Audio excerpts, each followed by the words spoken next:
Voilà, bonjour à toutes et à tous. Nous sommes heureux de vous accueillir ce matin. Voici le jour que le Seigneur a créé, qu'il soit pour nous un sujet de joie. Voilà, c'est les paroles de la Bible. Et nous croyons que Dieu a préparé de bonnes choses pour nous. Vous savez, Dieu est un Dieu qui a une multitude de variétés. Et ce matin, il a décidé de nous bénir au travers de nos jeunes, de toute une équipe qui s'est formée, comme on l'avait annoncé un dimanche spécial. Et nous allons profiter de ces moments. Nous croyons que le Seigneur est là, que le Saint-Esprit est là. Ils se sont bien préparés. Ça va être des moments de bénédiction. Amen. On le croit de tout notre cœur. Je veux simplement remercier le Seigneur courtement avant de leur laisser toute la place. Seigneur notre Dieu, nous sommes heureux d'être là ce matin. Tu connais nos attentes. Tu connais, Seigneur, le désir profond de notre cœur. Merci de bénir ces instants. Que ce soit des bénédictions qui sont différentes de celles que nous avions déjà reçues. Donne-nous de vivre quelque chose de nouveau au travers de ce programme spécial, tout au long de cette matinée, tout au long de cette journée. Merci Seigneur de bénir toute cette équipe qui s'est préparée pour nous conduire dans ces moments de louange, dans ce culte de célébration. Louange et gloire à ton Saint-Nom, au nom puissant de Jésus-Christ. Que rien, Seigneur, ne vienne faire une fausse note. Nous soumettons l'atmosphère au Saint-Esprit, Seigneur. Nous chassons, Seigneur, toute distraction, Seigneur. Nous repoussons, Seigneur, toute ombre. Et nous prions, Seigneur, que ta présence soit là. Et que ta présence couvre toutes choses. Du plus petit au plus grand, Seigneur. Sens-toi libre et manifeste-toi au travers de nous. Au nom de Jésus-Christ. Amen. Voilà, bienvenue à tous. On est très heureux ce matin de pouvoir vivre ce culte animé par nos jeunes. Pour notre part, on est vraiment très heureux de partager ces instants de la louange avec eux, avec les ados aussi également. Et on leur disait ce matin, quand on a eu notre petit temps, qu'en fait, ils étaient l'église, qu'ils faisaient partie intégrante de l'église et qu'on est très heureux de les voir prendre leur place. Et ce matin, vraiment, c'est beau de les voir louer avec nous, avec vous. Et j'espère qu'on va former vraiment une chorale magnifique pour rendre gloire à notre Créateur ce matin. Vous êtes d'accord ? Allez, alors on va laisser entrer le Seigneur dans ce lieu.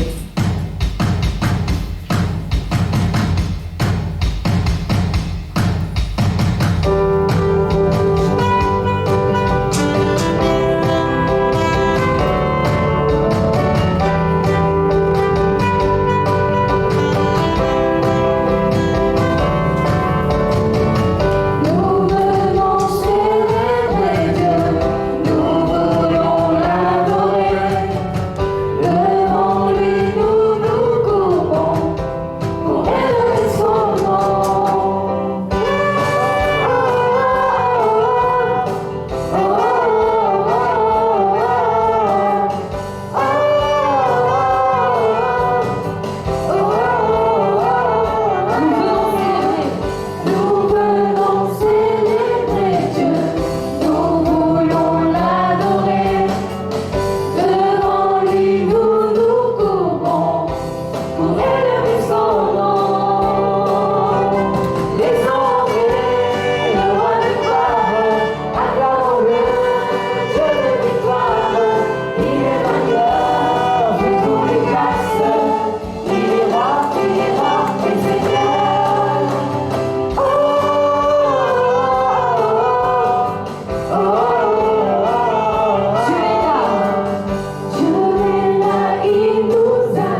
Seigneur, sois le bienvenu dans ce lieu.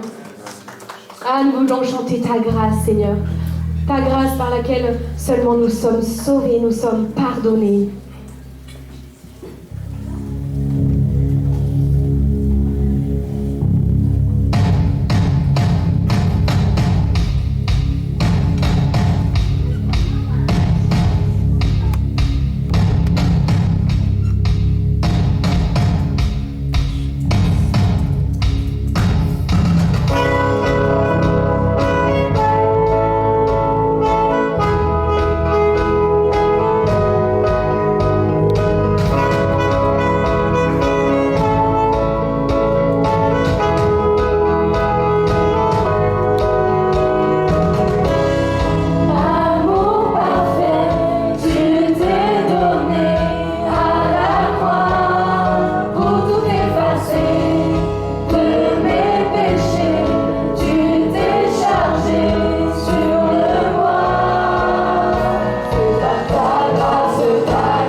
de l'impossible, Seigneur. Lève-moi nos voix ce matin. Proclamer ta gloire au milieu de nous, ta grandeur, ta majesté, Seigneur. Proclamer que tu es ce Dieu qui est le Dieu de l'impossible. Rien n'est difficile pour toi, absolument rien, Seigneur. Tu es là ce matin, tu veux toucher nos cœurs, et tu veux toucher les vies, Seigneur.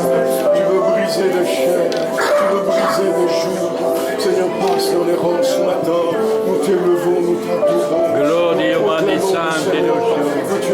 Glorifie-toi, Seigneur, ce matin.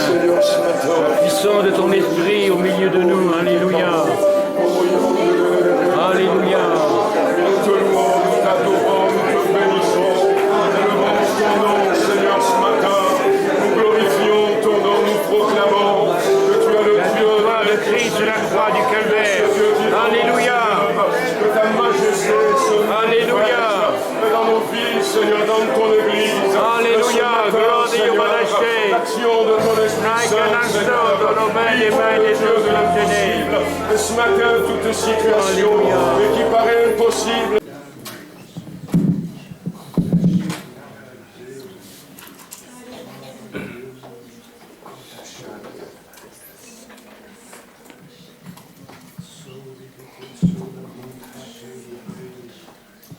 Alléluia. Sois resté dans cet esprit d'adoration et de louange. Vous apportez ce chant qui dit « Tu ne changes pas ». Peut-être que quelqu'un ce matin a vraiment besoin de le réaliser comme si c'était la première fois. Le Seigneur ne change pas. Il est fidèle dans les hauts, dans les bas. Il est fidèle, il nous tient dans ses bras. Il est fidèle dans nos pourquoi. C'est ce que se dit ce chant. Peut-être que tu as des pourquoi ce matin, mais des pourquoi qui t'empêchent d'avancer. Des pourquoi qui t'empêchent de louer ton Créateur. Mais réalise qu'il ne change pas, qu'il est le même aujourd'hui éternellement. Et ce matin, il est le même dans la situation que tu traverses. Apporte-lui ta louange malgré tout. Alléluia. Oh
Tu me tiens dans tes bras, tu es fidèle. Dans mes pourquoi, tu ne changes pas. Tu es fidèle. Dans les hauts, dans les bas, tu es fidèle.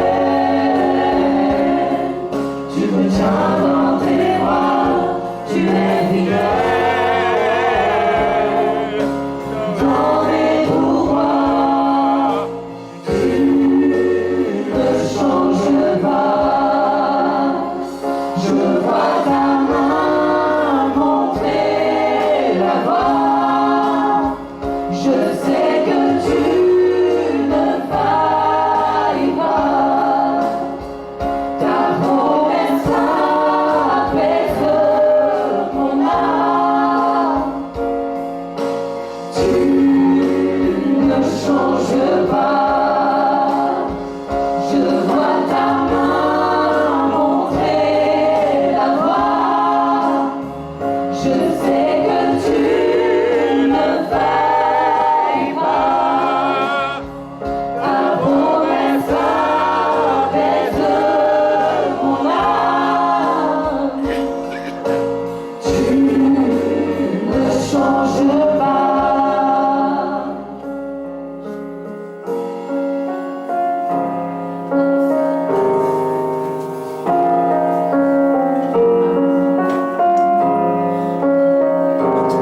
Alléluia, tu es fidèle, Seigneur. Tu es fidèle. Ilo shed la canamos. Do yo shed di canamos. Jo. Je loue ta fidélité. Ai che soce no dolai. Dans les hauts, dans les bas, tu es fidèle. Tu me tiens dans tes bras, tu es fidèle. Dans mes pourquoi, tu ne changes pas. Amen. Tu ne changes pas.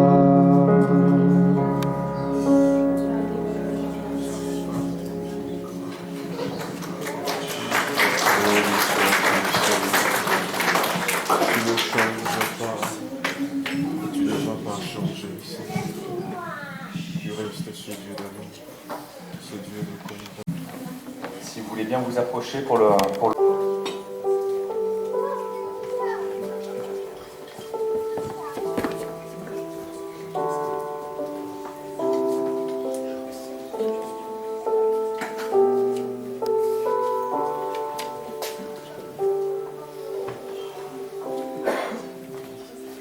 Bonjour à tous et à toutes. Voilà, avant de prendre la Sainte Seine, je voudrais vous emmener dans un texte dans la Bible, dans Matthieu, chapitre 26, versets 28 à 29.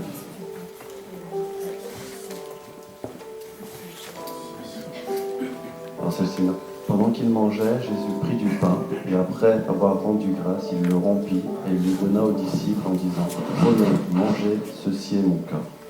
Il prit ensuite une coupe et après avoir rendu grâce, il leur donna et dit « Buvez-en tous, car ceci est mon sang, le sang de l'alliance qui est répandu pour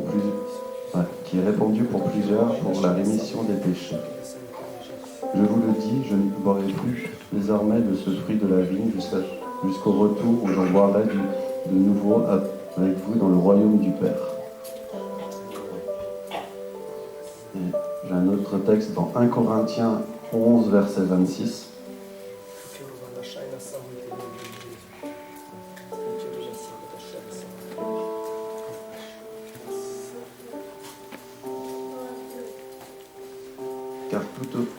Car toutes les fois que vous mangez ce pain et vous buvez cette coupe, vous annoncez la mort du Seigneur jusqu'à ce qu'il vienne. Là, c'est pas un moment qu'on prend à la légère. C'est vraiment un moment où on peut se remettre en mémoire tout ce que le Seigneur nous a fait pour nous pendant toute notre vie jusqu'à maintenant. Et c'est vrai que ce repas nous montre qu'en fait, même si on était pécheurs, le Seigneur est venu, il a quitté son ciel de gloire pour venir sur notre terre comme un homme et pour nous montrer la voie à suivre. Et encore un grand merci pour lui, Seigneur.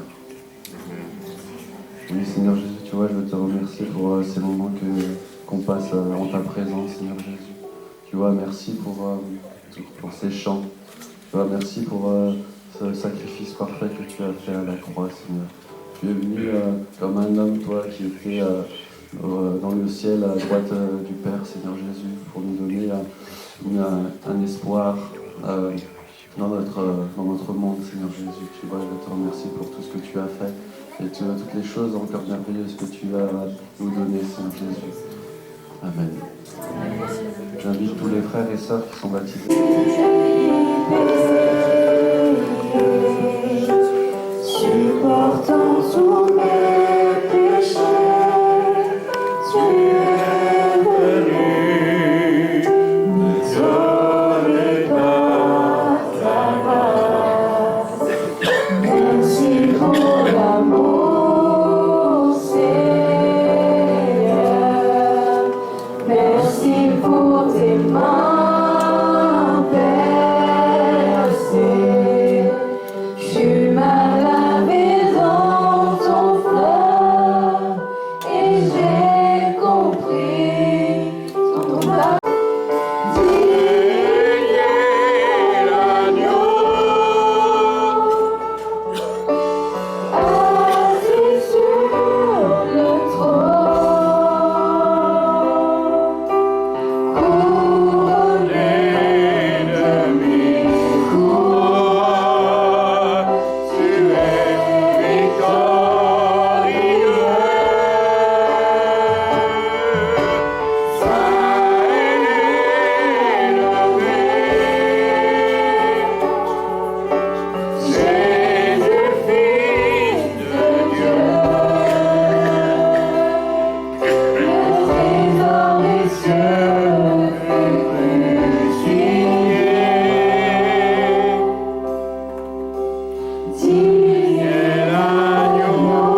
que j'ai un petit peu chanté fort avec les jeunes, je sais pas vous, mais j'ai la... voilà, ça gratouille un peu.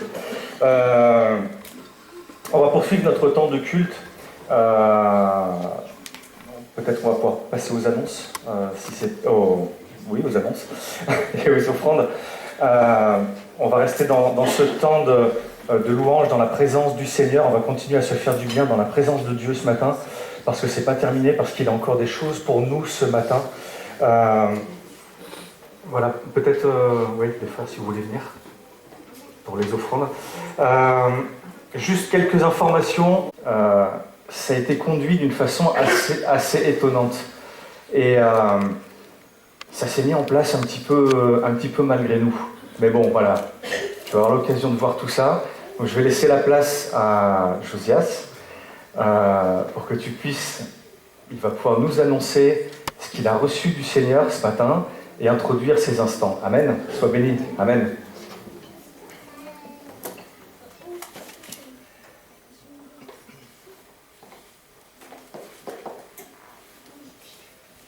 Bonjour. En bas. Bonjour. En bas. Tout en bas. Non, tout en bas.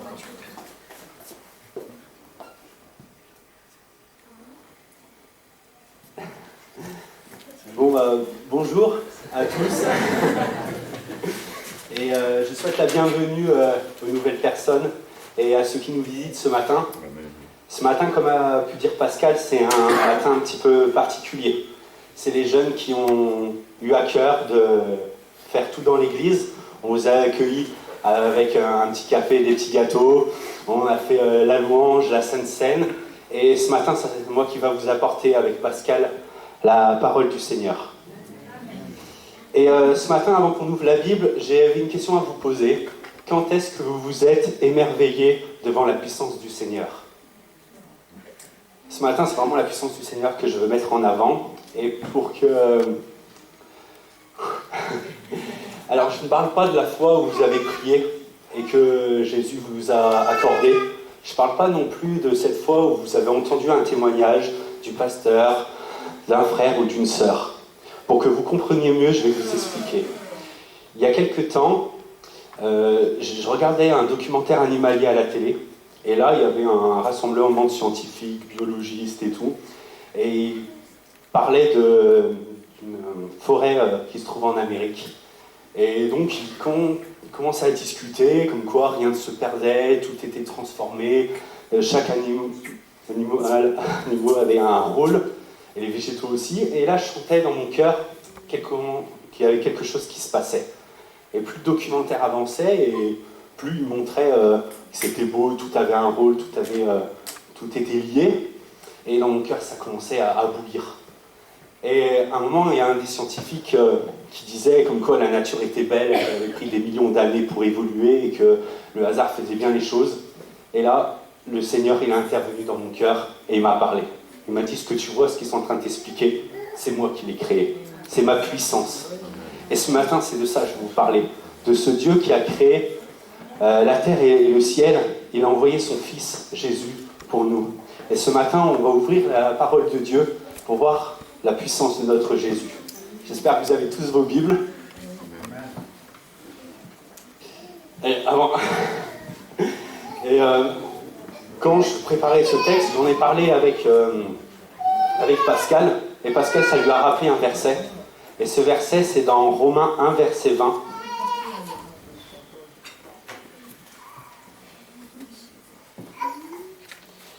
En effet, les perfections invisibles de Dieu, sa puissance éternelle et sa divinité se voient comme à l'œil depuis la création du monde quand on les considère dans ses ouvrages. Et ce jour-là, quand je regardais ce documentaire, Dieu m'a parlé.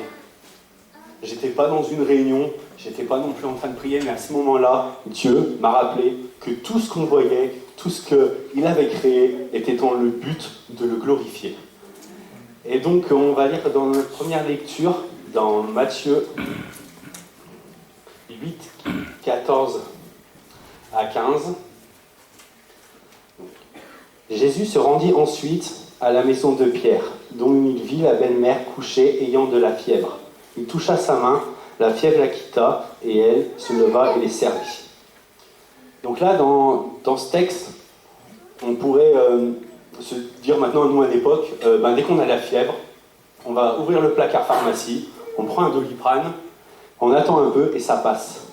Et là, Jésus aurait pu très bien dire que son temps était précieux, que peut-être, entre guillemets, les petites maladies ou les petits problèmes, il ne s'en occuperait pas, mais c'est totalement faux. Là, ce matin, Jésus a pris son temps pour guérir. Il aurait pu très bien envoyer Pierre aller voir un médecin, lui dire, écoute, je connais un médecin, il est très bien, va le voir, ou je connais des plantes, on va faire une petite tisane et dans 1 heure, ta belle-mère sera rétablie. Mais non, Jésus a pris le temps de la guérir. Donc, ce matin, peut-être que toi, tu as un petit peu mal au dos, une petite situation de conflit, au travail, familial, et tu te dis, bon, ça va passer, je vais laisser le temps passer. Et tu ne penses même pas à demander au Seigneur de venir régler cette situation. Et ce matin, je veux te rappeler que même dans cette chose, dans ce moment-là, le Seigneur a guéri.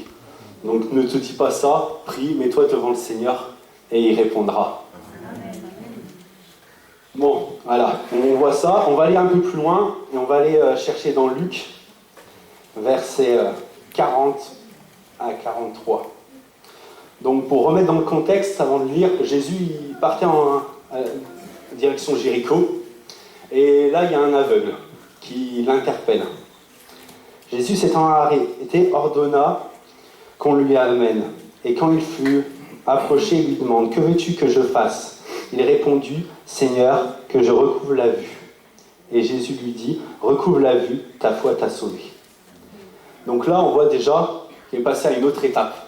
Même maintenant, à notre époque, dès que ça touche la vue, il n'y a pas beaucoup de solutions. On peut essayer les opérations, mais il y a toujours un risque de tout perdre.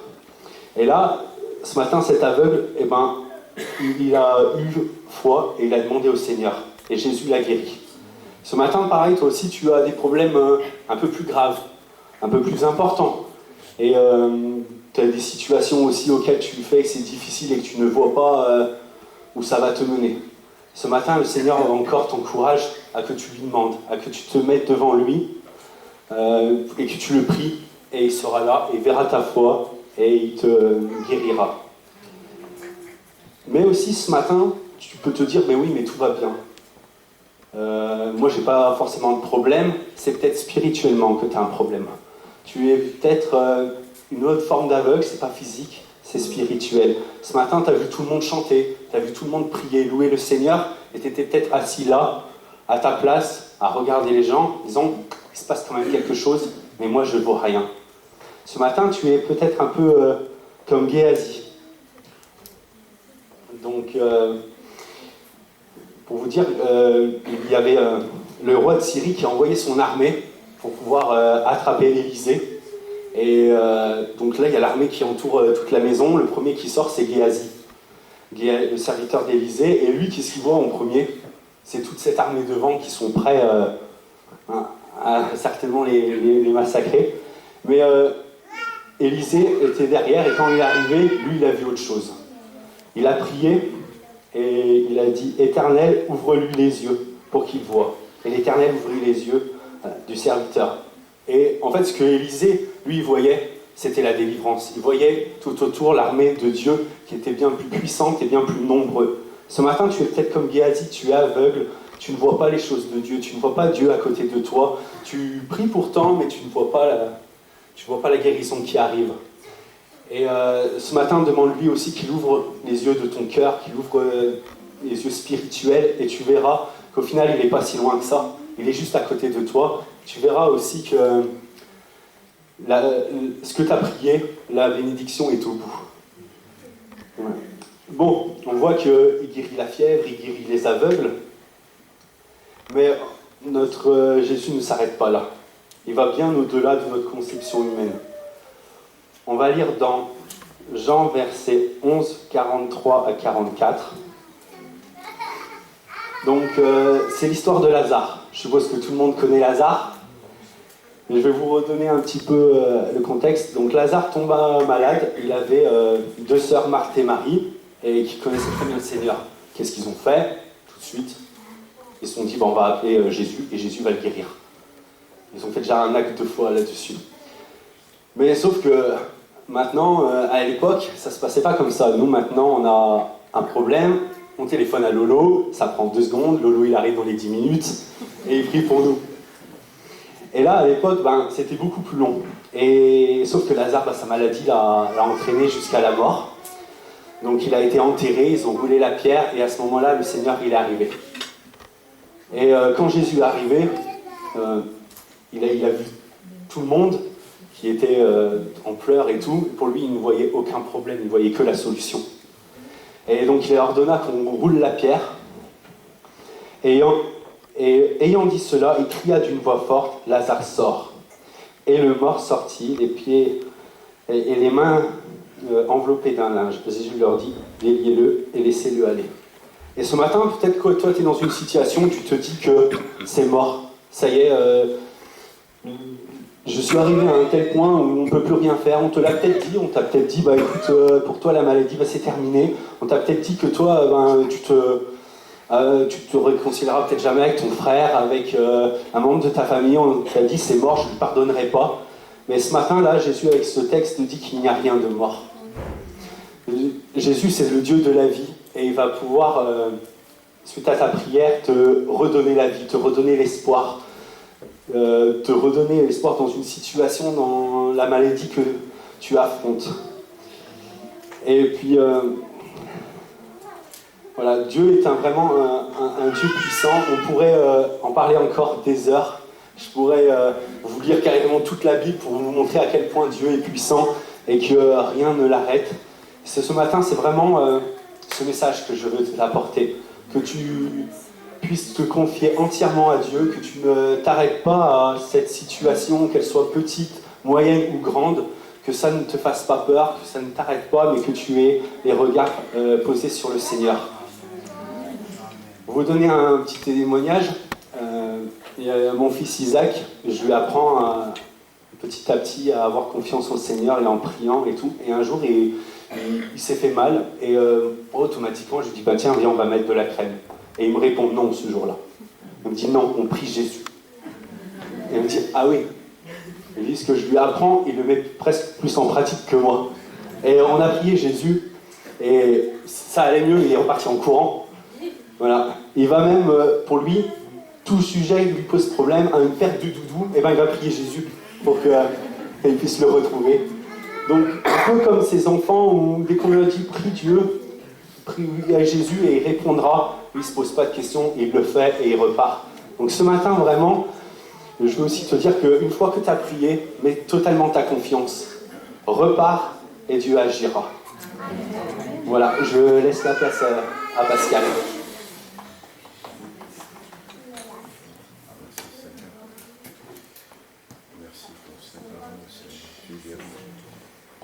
Amen.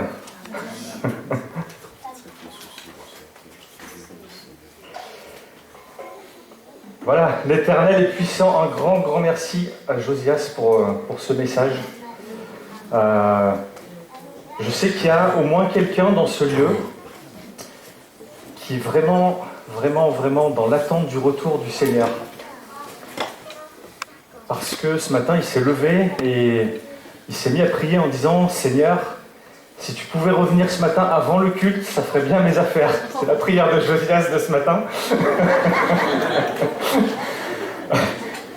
Non, la vérité c'est que Josias s'est vraiment tenu devant le Seigneur et pour apporter ce message, on ne s'est pas concerté.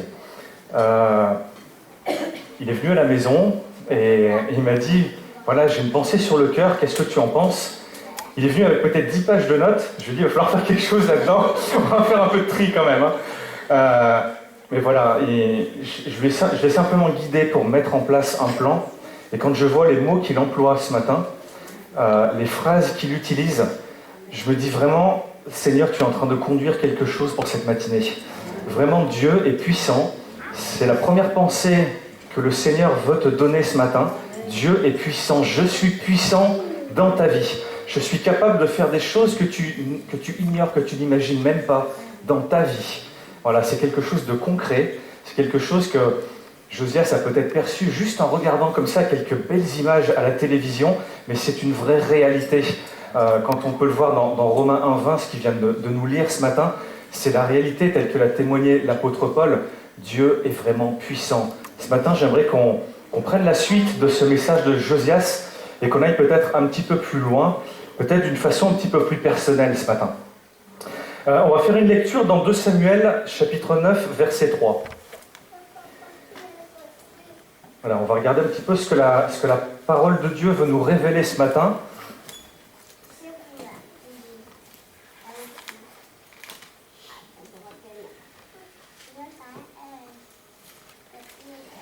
Le roi dit, « N'y a-t-il plus personne de la famille de Saül pour que j'use envers lui de la bienveillance de Dieu ?»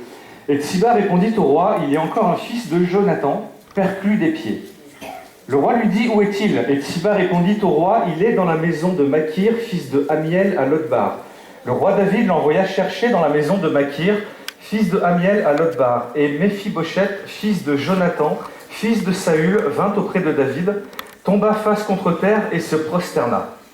David dit, « Méphibosheth » et il répondit, « Voici ton serviteur. » David lui dit, « Sois sans crainte. Pour sûr, je vais user de bienveillance envers toi à cause de ton père Jonathan. Je te rendrai toutes les terres de ton père Saül, et tu mangeras toujours à ma table. » Il se prosterna et dit, « Qui est ton serviteur pour que tu te tournes vers un chien mort tel que moi ?» Le roi appela Tsiba, serviteur de Saül, et lui dit, « Je donne au fils de ton seigneur tout ce qui appartenait à Saül et à toute sa famille, et tu cultiveras le sol pour lui. Toi, tes fils et tes serviteurs, et tu rentreras les récoltes afin que le fils de ton seigneur ait du pain à manger. Et Méphibosheth, fils de ton seigneur, mangera en permanence à ma table. » Amen. Amen. On va s'incliner quelques instants devant le Seigneur pour lui présenter ces instants. C'est vrai, Seigneur, que nous voulons encore nous tenir devant toi dans la prière parce que je sais que tu es là ce matin, Seigneur, et je sais que tu vas parler à quelques-uns d'entre nous. Seigneur, c'est quelque chose qui est résolu dans ton cœur ce matin. Tu as un message pour nous.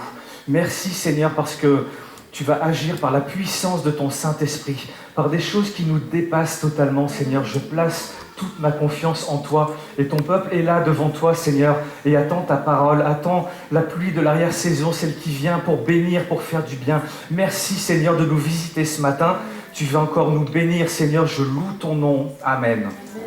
Amen. Bon, alors, comme on est entre nous ce matin,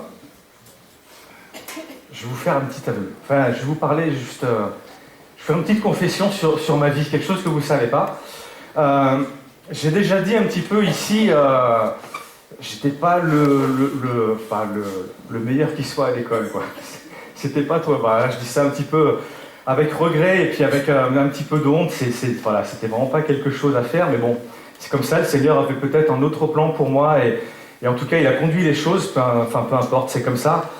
Toujours est-il que dans ce parcours scolaire un petit peu médiocre, même beaucoup d'ailleurs, il y a quand même quelques restes.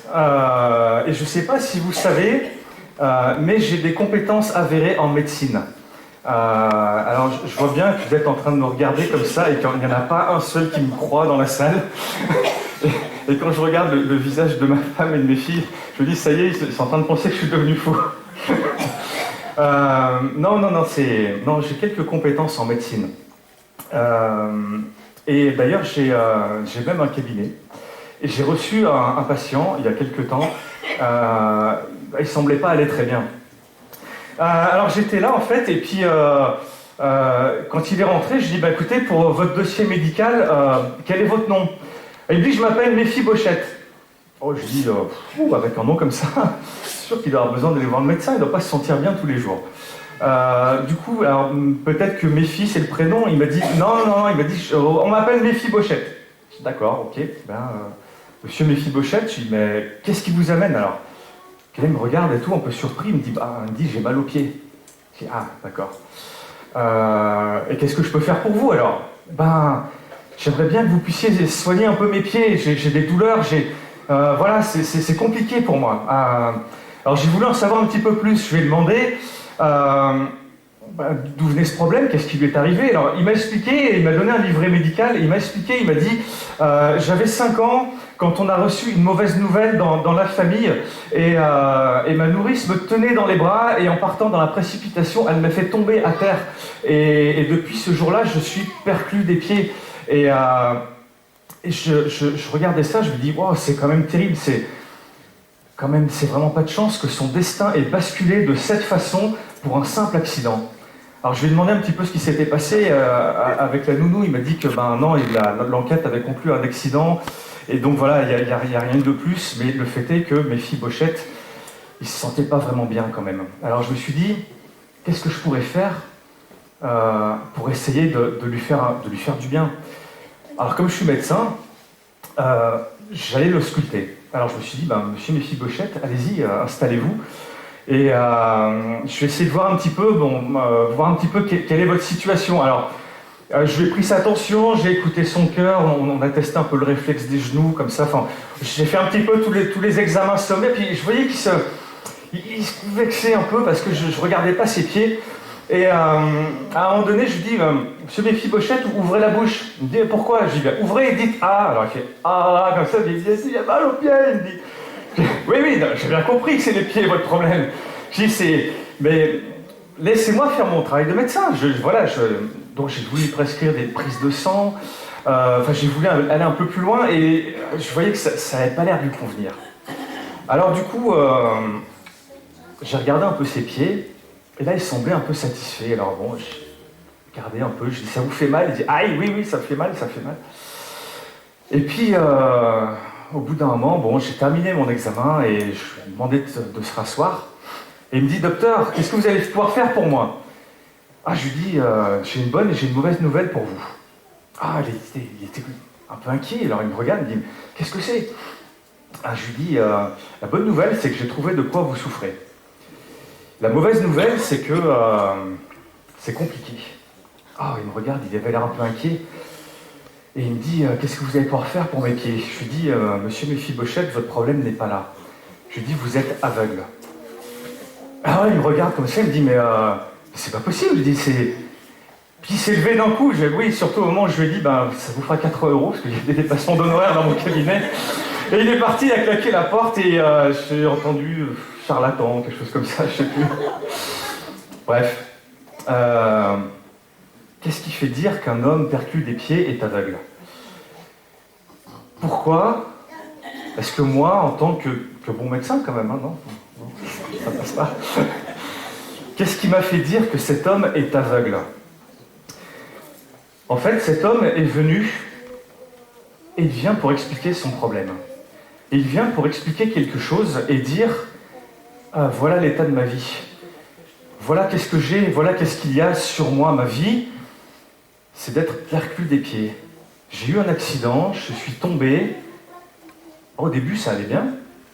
Finalement, après l'accident, quand les premières douleurs sont passées, j'en ai un vague souvenir dans mon enfance, mais quand tout ça s'est passé, finalement, les années qui ont suivi, ça allait pas mal. Je jouais avec les enfants de mon âge, par terre. On jouait, on était à 4 pattes, personne ne voyait que j'avais mal aux pieds. Et puis finalement, quand j'ai commencé à grandir, à la préadolescence, c'est vrai que j'avais des copains qui me disaient « Mais c'est bizarre, tes pieds sont étranges, t'es pas comme tout le monde. » Puis à l'adolescence, ça a commencé par des moqueries. Et puis quand j'ai commencé à être jeune, à ce moment-là, j'ai bien compris que ma vie, elle serait jamais comme celle des autres. Et que je pourrais pas faire certaines choses. Je peux pas me déplacer comme les autres, je peux pas faire du sport, je peux pas aller à tel rendez-vous, à telle fête, je peux pas me tenir debout dans une salle de concert, je peux pas, c'est pas possible. Ma vie, elle est marquée par cette chose-là. Et Méphibosheth a laissé quelque chose grandir en lui, quelque chose qui est venu, c'est même pas de sa faute. C'est même pas de sa faute. Mais c'est venu comme ça, petit à petit, dans sa vie, quelque chose a fini par grandir. C'est un peu comme ces gens maintenant là qui, parce que c'est un peu à la mode. Alors du coup, on va adopter un petit lion ou une petite panthère. Ça se fait un petit peu. Voilà, on appelle ça des nouveaux animaux de compagnie. Enfin bon, c'est pas trop légal comme truc, mais voilà, il y en a qui font ça et puis ils se disent c'est mignon, ça me donne un style viril d'avoir une panthère ou un guépard à la maison. C'est un gros chaton. Au début, il vient manger une petite boulette de viande, comme ça, il n'y a rien de bien terrible. Le problème, c'est qu'un jour, il a grandi. Il a grandi, et quand l'animal est devenu à peu près 40 kilos de muscle qui vient réclamer sa pâtée tous les jours, il y a un problème. On a laissé grandir quelque chose dans nos vies qui vient prendre une place qui ne devrait pas être. Et ce problème, il finit par grandir, grandir, grandir, et devient devant tes yeux comme une montagne. Devient quelque chose qui est totalement infranchissable. Et tu n'avais rien demandé à personne, Méphibosheth non plus d'ailleurs. D'ailleurs, son nom a été changé entre-temps. Au départ, c'était Méphibaal. Parce qu'on prenait souvent le nom des dieux de l'époque à côté. Son nom, c'était Méphibaal. Il a été changé en Méphibosheth. Bosheth qui signifie la honte de ce qui est arrivé à cet homme. Parce que voilà dans quoi il vivait maintenant. Il vivait dans la honte de ce qu'il était devenu. Et donc, cette honte avait tellement fini par grandir devant lui, par devenir une montagne infranchissable, tellement élevée qu'il n'est plus capable de passer par-dessus, tellement large qu'il n'est pas capable de faire le tour sans se perdre, impossible à percer, impossible à creuser. Et du coup, cette montagne, elle est devenue infranchissable devant lui. Peut-être que ce matin, quelques-uns d'entre nous sont venus avec des problèmes. Malheureusement, c'est bien souvent le cas qu'on rencontre des difficultés dans notre vie. Mais parfois, certains de ces problèmes, on les laisse grandir petit à petit et qu'on le veuille ou non, on finit par perdre le contrôle. On finit par perdre le contrôle de notre vie, tout simplement. Cette petite chose qui était là, ce problème qui était là dans mon travail, ce problème financier, cette petite addiction, cette image que j'ai vue un jour qui aujourd'hui s'est transformée en quelque chose d'abominable dans ma vie, c'est ce simple verre que je commençais à boire et qui maintenant, voilà, c'est vraiment quelque chose qui m'attire tout le temps. Ce regard que j'ai porté sur une collègue de travail, et pourquoi je l'ai regardé, pourquoi maintenant je suis en train de dévier, de partir dans quelque chose. Peut-être cet enfant, ce petit-fils, ce fils qui ne veut pas se tourner vers le Seigneur, ça devient quelque chose qui grandit dans ma vie, qui grandit. Et je ne sais plus comment passer au travers de cette montagne. Je ne sais plus comment faire. Je ne sais plus ce que je peux faire. En sorte que Méphibosheth va dire de lui-même « Je suis un chien mort. C'est tout ce que je suis. Un vulgaire chien mort. Il n'y a plus rien en moi. Il n'y a que de la mort en moi. C'est fini. C'est fini, il n'y a plus rien. Ma vie, c'est ça. Ma vie, c'est la honte. La honte de Méphibosheth. » Il y a des choses qui peuvent arriver. Parfois, c'est un petit peu de notre faute. C'est vrai. Parfois, c'est pas le cas. Peu importe. En fait, on s'en fiche un petit peu des circonstances. Ça peut arriver, c'est arrivé à certaines personnes. On va prendre un exemple dans la parole de Dieu. L'exemple d'un homme à qui cette situation est arrivée. En 1 Samuel 24, 15, si tu veux bien l'afficher, s'il te plaît. C'est une partie de l'histoire du roi David. Le roi David, on connaît tous un petit peu qui il est, et les exploits qu'il a accomplis. À ce moment-là, on est en moins 1043. C'est l'institution de la royauté en Israël. Le premier roi qui a été oint sur Israël, c'est Saül. Et Saül était un roi qui avait de telles qualités, une telle beauté physique, etc. Il ne s'appuyait que sur lui-même. Et ce Saül, tantôt arrivait à vivre un peu avec l'Esprit de Dieu et tantôt s'en éloigner. Et en sorte que quand David a commencé à accomplir quelques exploits, par exemple lorsqu'il a tué Goliath, le géant des Philistins, il s'est retrouvé auprès de Saül, et Saül en a conçu une profonde jalousie. Lui qui était destiné à être le roi et à voir toutes ces choses pour lui, voilà que maintenant il y avait ce petit David qui venait lui faire de l'ombre. Et il en a conçu une telle jalousie qu'il a décidé de supprimer David, de le tuer. Et David a réussi à s'enfuir avec des gens qui lui étaient restés fidèles. Il prend la fuite et Saül le poursuit avec une armée bien plus puissante. Et à un moment donné, Saül, tout roi qu'il est, va devoir se rappeler que parfois aussi on reste un homme. dans ces moments de l'existence où il est tenu de rentrer dans une caverne pour faire ce que la Bible appelle se couvrir les pieds. Qu'est-ce que ça veut dire? C'est un euphémisme biblique qui explique en fait que simplement Saül va faire glisser ses vêtements pour se cacher et assouvir un simple besoin naturel. Il s'enferme pour ça dans une caverne. Et dans cette caverne, c'est très très gênant pour Saül, mais il y a plein de gens qui sont au fond de la caverne. Il y a tous les gens de David qui sont là. Et quelqu'un va dire à David, maintenant regarde, c'est le moment. Évidemment, l'Éternel livre entre tes mains Saül et tu vas pouvoir te débarrasser de lui, tu vas pouvoir le tuer. David refuse. David dira, il est hors de question que je porte la main sur loin de l'Éternel. Et David va s'approcher de Saül et va découper un pan de sa robe et va le récupérer. Saül va sortir de la caverne. David va laisser un certain temps pour que David soit vraiment à distance, pour que Saül soit vraiment à distance. Et de loin, il va l'interpeller en criant. Et il va crier après lui et il va lui montrer ce morceau de tissu pour lui prouver, pour lui dire, voilà, tu étais entre mes mains, tu étais livré entre mes mains, j'aurais pu faire de toi ce que je voulais, mais je ne l'ai pas fait. Et il va lui dire, contre qui le roi d'Israël est-il parti en guerre? Qui poursuis-tu? Un chien mort, une simple puce. Voilà la situation de David à ce moment-là. Voilà la situation de David contraint à fuir devant Saül. Et David se considère à ce moment-là comme un simple chien mort. J'en peux plus de cette vie. J'en peux plus de cette peur, j'en peux plus de tout ce que Saül m'impose, j'en peux plus de cette situation, et pourtant c'est ça que je vis comme ça, je suis juste un simple chien mort. Voilà ce que va dire David.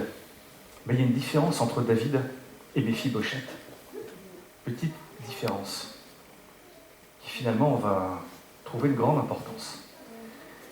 Parce que pour David, ce passage, c'est un moment dans sa vie. Un simple moment dans sa vie, un moment difficile, c'est vrai, mais David va faire face à ça. David va se relever de cette épreuve, tandis que pour Méphibosheth, c'est pas le cas. Pour Méphibosheth, c'est sa vie. Quand il dit « je suis un chien mort », c'est définitif. Ma vie est comme ça. Il prononce lui-même comme un jugement sur sa vie. Je suis comme ça, c'est fini, c'est définitif. Ce matin, je sais que parmi nous, certains sont en train de penser à ces choses-là et se dire « T'es bien gentil, mon frère, mais j'ai déjà entendu ce genre de prédication peut-être 10 fois, peut-être 100 fois, des dizaines de fois comme ça, où on m'a dit que le Seigneur délivrait, que le Seigneur guérissait, que le Seigneur pouvait faire des choses. On me l'a dit, on l'a attesté sur ma vie, mais je suis toujours dans cette situation. Je suis toujours devant cette montagne, et moi, je ne m'en sors pas. Et ce problème, il a pris une telle dimension que j'envisage des choses qui ne sont pas forcément bonnes, qui ne sont pas forcément des pensées, qui ne sont pas forcément les pensées qui viennent de Dieu. Et Dieu voudrait te dire ce matin, si tu es sur ce chemin, si tu es sur cette pente, je voudrais t'arrêter maintenant et te dire, change cette façon de penser parce que ça ne vient pas de moi. Ces choses-là ne sont pas de moi ce matin, ce ne sont pas les paroles de Dieu qui ont été prononcées sur ta vie. J'ai un autre plan, j'ai un autre projet pour toi, j'ai fait d'autres choix sur ta vie. Mais je pourrais continuer comme ça et te dire que peut-être il y a des choses, enfin je ne vais même pas dire peut-être, je vais arrêter avec les peut-être parce que c'est une certitude ce matin. Je ne sais pas moi ce qui se passe dans ton cœur. Je ne peux pas savoir ce qui se passe dans ton cœur. Si relis 1 Roi 8,39 si tu as un doute. Seul Dieu est capable de lire dans ton cœur ce matin. Je ne vais pas révéler tes pensées, je ne vais pas, voilà, sois tranquille, sois rassuré de ce côté-là. Seul Dieu est capable de lire dans ton cœur ce matin. Mais crois-moi, il lit dans ton cœur ce matin. Et le problème que tu as, la chose à laquelle tu es en train de penser, ce que tu ressasses depuis des mois, depuis un certain temps, le Saint-Esprit le sait et le Saint-Esprit veut te dire ce matin, je vois quelque chose dans ton cœur. Je connais tes pensées. La parole de Dieu dit que Dieu connaît tous les cheveux qui sont sur ta tête. Tu peux toujours t'arracher une poignée de cheveux si tu veux, hein. Il rectifiera le chiffre. Il n'y a pas de problème, il connaît tout sur tout. à chaque instant. Rien ne lui échappe. Tes pensées même de cet instant ne lui échappent pas, n'échappent pas au Saint-Esprit, au regard de Dieu sur ta vie ce matin. Il sait bien ce que tu es en train de penser. Il sait bien que tu es en train de te dire maintenant, mais moi c'est des choses, c'est juste des phrases. C'est du vent. Tu es en train de me vendre quelque chose, mais on me l'a déjà dit. Alors si tu veux aller plus loin, il n'y a pas de problème. Parce que je vais te dire quelque chose, parce que ma conviction là-dessus ce matin, ce que moi j'en pense, c'est que je respecte vraiment ta pensée ce matin. Et ta douleur. Et je le comprends. Et je sais ce qu'il en est. Je n'ai certainement pas vécu comme toi. Mais d'accord, il n'y a pas de problème. Tu veux qu'on continue comme ça? Pas de souci. On va continuer à lire un texte. On va voir ce que nous dit la parole de Dieu dans le cas présent. 2 Samuel 4,4, on l'a dit tout à l'heure, c'est l'histoire de Méphibosheth. D'accord? Quand sa nourrice l'a fait tomber au sol. 2 Samuel 9, on a vu que le roi David fait venir Méphibosheth jusqu'à lui. Mais entre-temps, il s'est passé quelque chose. 2 Samuel, chapitre 5, verset 8. Si tu peux l'afficher, s'il te plaît.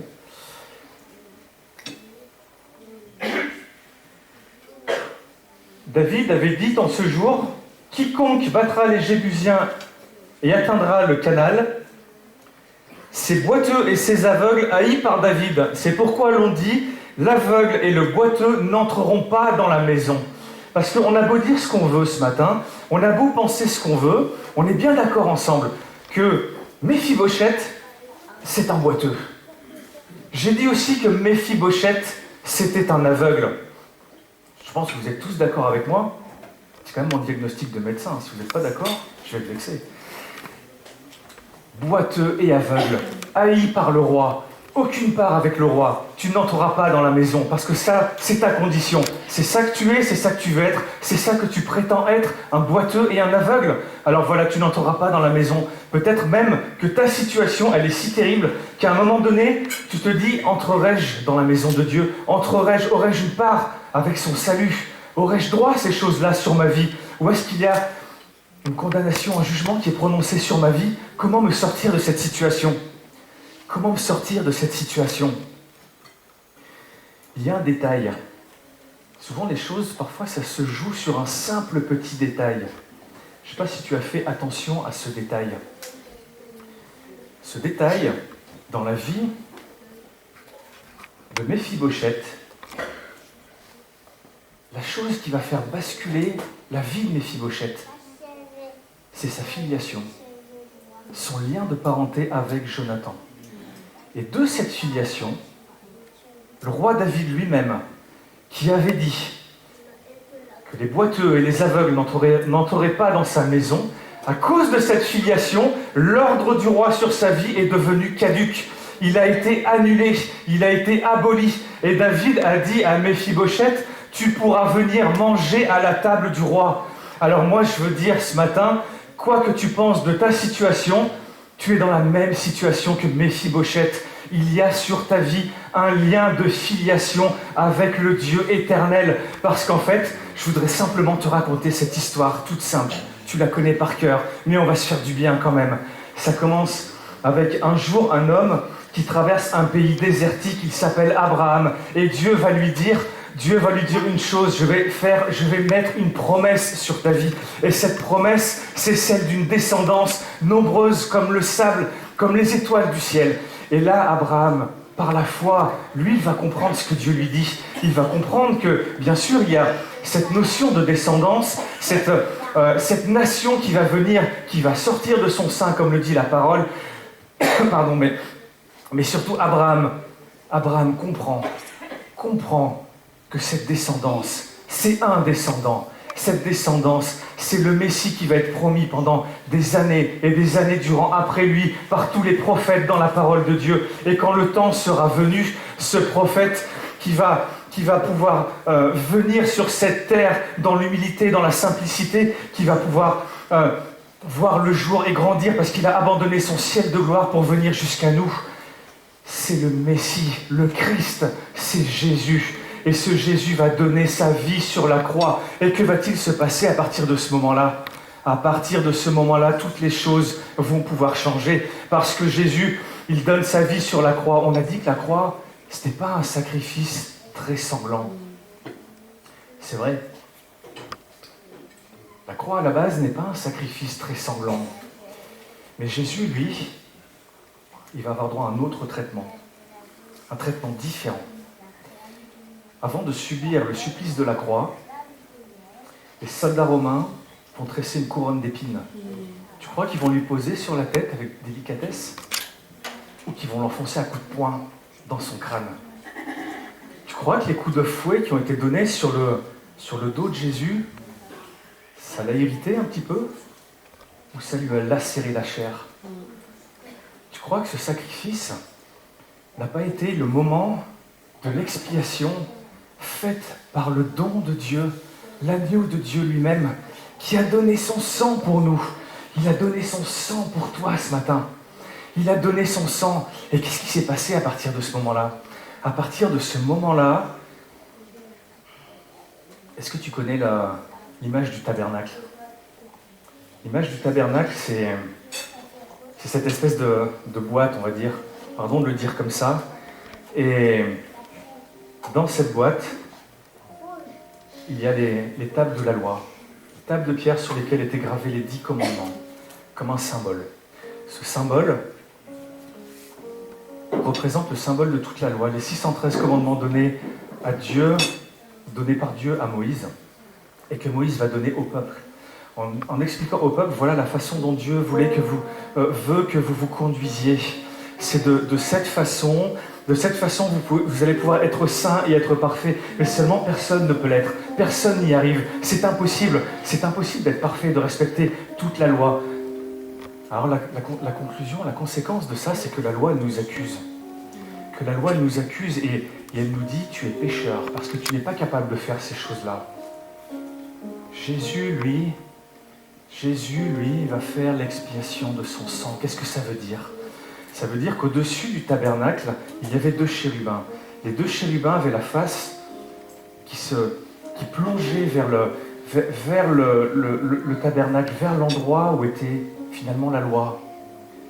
Ils voyaient la loi, ils voyaient tes imperfections, ils voyaient qui tu étais, ils voyaient ton péché, ils voyaient ces choses-là. Et lorsque Christ a fait l'expiation de son propre sang, il a couvert, ça s'appelle la caporette dans le tabernacle. En fait, c'est une couverture, c'est le couvercle, comme une couverture. Il a couvert ton péché, il a couvert tes fautes, il a couvert tes transgressions, il a couvert tout ce que tu es, il a couvert le Méphibosheth que tu es, il a couvert tous les moments où tu peux dire ma vie elle est vouée à l'échec, c'est la honte sur ma vie. Tout ça, c'est couvert, c'est fini, c'est aboli. Comme l'ordre du roi qui est aboli sur ta vie, c'est terminé. Il n'y a plus rien ni personne qui pourra dire « Tu n'as pas le droit d'entrer dans la maison de Dieu ». Ce n'est pas possible parce qu'il s'est sacrifié pour toi, pour ta vie. Amen, amen. Béni soit-il ce matin. Il s'est sacrifié pour toi. C'est la réalité qu'a pu vivre Méphibosheth. Je voudrais qu'on fasse un petit exercice ensemble ce matin. Un petit exercice tout simple, un petit effort d'imagination. Essaye d'imaginer Méphibosheth. Lorsque le roi lui a dit « Amenez-moi Méphibosheth, faites-le venir jusqu'à moi ». Et là, le roi, qu'est-ce qu'il voit ? Il voit un homme arriver avec les pieds perclus. Il a une démarche ridicule. Il avance comme il peut. Il s'avance jusqu'au roi. Il se jette à ses pieds. Me voici devant toi. Je suis ton serviteur. Je suis comme un chien mort devant toi. Ça, c'est ce que voyait Méphibosheth. Du temps où il était encore aveugle. Maintenant, on va faire un deuxième effort d'imagination. Parce que Christ a couvert ton péché, l'ordre du roi a été annulé et tu es autorisé maintenant à venir manger à la table du Seigneur. Maintenant, je t'invite à imaginer Méphibosheth à la table du roi. Imagine-le assis devant tous ces mets succulents, devant tout ce qui a été préparé d'avance pour lui, devant toutes ces choses qui sont là et qui lui sont destinées. Maintenant, je te pose une question. Dans ton imagination, est-ce que tu vois les pieds de Méphibosheth sous la table? On ne les voit pas parce qu'ils sont couverts, ils sont sous la table. On ne les voit plus, ces choses-là ont passé. C'est fini. Arrête de regarder à ces choses qui sont là où tu dis « Je m'en sortirai pas. J'ai peut-être même des idées noires en ce moment. J'ai peut-être des pensées qui ne viennent pas de Dieu. J'ai peut-être des choses qui sont là sur ma vie. » Le Saint-Esprit te dit « Arrête immédiatement ce que tu es en train de faire. Arrête immédiatement de penser ces choses parce qu'elles ne viennent pas de moi. Je t'invite à entrer dans ma présence. Je veux te convier dans ma présence. Viens manger à la table du roi. Viens goûter aux mets succulents qui sont là, préparés pour toi, d'avance. » Alors qu'est-ce qu'il faut faire maintenant? On va terminer là-dessus sur une dernière chose. Qu'est-ce qu'il faut faire? Quand l'apôtre Paul avec Silas se trouvaient dans la ville de Philippe, ils ont été accusés à cause de la parole qu'ils voulaient donner, à cause de leur témoignage de l'évangile. Ils ont été accusés injustement, ils ont été jetés en prison. Ils auraient pu rester là, ils auraient pu se dire, entrons tous les deux dans une période d'aveuglement, laissons-nous aller, finalement le Seigneur, est-ce qu'il est vraiment avec nous? Sinon, pourquoi est-ce qu'on se retrouvait dans une prison comme ça? Mais ils ont choisi de ne pas rester aveugles, de ne pas considérer le problème qui était là devant eux, et ils se sont dit, c'est pas grave, c'est le milieu de la nuit, on est dans une prison avec les ceps aux pieds, on est enfermés comme ça, chantons les louanges de Dieu. Et à ce moment-là, les prisonniers les écoutaient. Et la terre a tremblé, les fondements de la prison ont été ébranlés, en sorte que toutes les chaînes sont tombées et les portes des prisons se sont ouvertes. Elles se sont ouvertes. Et le geôlier, celui qui était le gardien de cette prison, a pris son épée, il était prêt à se tuer. J'ai échoué dans ma mission. J'ai échoué, je suis misérable. Finalement, il aurait pu dire, je suis un chien mort, moi aussi. Il était prêt à mettre fin à sa vie. Il était prêt à accomplir un acte terrible. J'arrête tout ici, je m'arrête, c'est fini. Et Paul va lui crier d'une voix forte, « Ne te fais aucun mal! Ne te fais aucun mal !» Et il va lui expliquer les choses de l'Évangile, la vérité de l'Évangile, la vérité de la justice de Dieu qui couvre le péché. Et à ce moment-là, la question évidente du geôlier, que faut-il que je fasse pour être sauvé? Je voudrais vraiment, vraiment ce matin t'inviter à te poser cette question sur ta vie. C'est la parole de Dieu. C'est la parole de Dieu. On va la prendre telle qu'elle. Que faut-il faire pour être sauvé?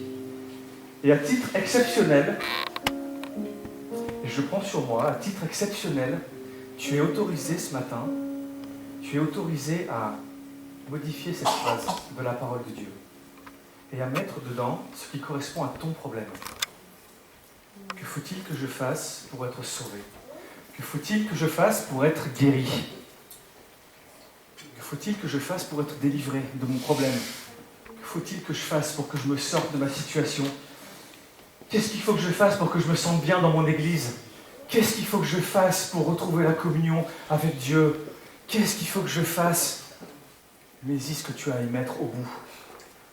Et la réponse que Paul et Silas vont donner à ce geôlier, elle est toute simple. Crois seulement et tu seras sauvé, toi et toute ta famille. Et sur cette réponse, pardon d'être peut-être un petit peu directif ce matin, mais là je t'interdis de changer quoi que ce soit. Crois seulement au Seigneur Jésus et tu seras sauvé. Et à partir de ce moment-là, si tu entres dans cette réalité spirituelle, tes problèmes vont disparaître à cause de la justice de Dieu, à cause de la justice du Seigneur, à cause de tout ce qui a été prononcé sur ta vie et de ce que le Seigneur veut faire pour toi.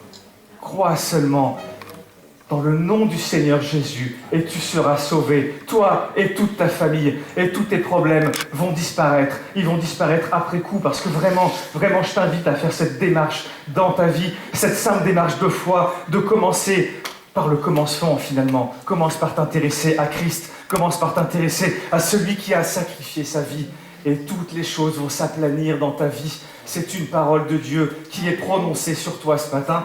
Que le Seigneur soit béni et qu'il te renouvelle, qu'il renouvelle tes forces et qu'il te fasse du bien ce matin. Amen.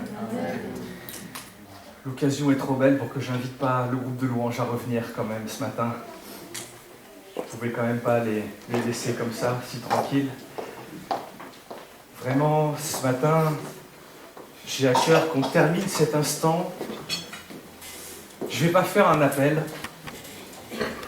Je ne vais pas prier non plus. Voilà, bien sûr, je vais continuer à le faire, mais on fera ça chez nous. On fera ça chez nous. Je ne veux pas faire un appel ce matin. Je pense que le message de Dieu est suffisamment clair ce matin. Il n'y a pas besoin d'en rajouter. En tout cas, moi, je ne vais pas en rajouter. De toute façon, maintenant, c'est l'Esprit de Dieu qui travaille les cœurs. Moi, je n'ai pas besoin de rajouter quoi que ce soit. Ce ne sera pas utile. La seule chose que je veux qu'on fasse, crois seulement et tu seras sauvé. Alors maintenant, ce que je voudrais faire, ce que je voudrais t'inviter, c'est prendre un chant et qu'au travers de ce chant, tout simplement, on se tourne vers le Seigneur et qu'on lui dise, je vais faire ça, je vais vraiment prendre toutes ces choses, prendre ta parole, prendre qui tu es, te prendre au mot comme un enfant, prendre ce qui est écrit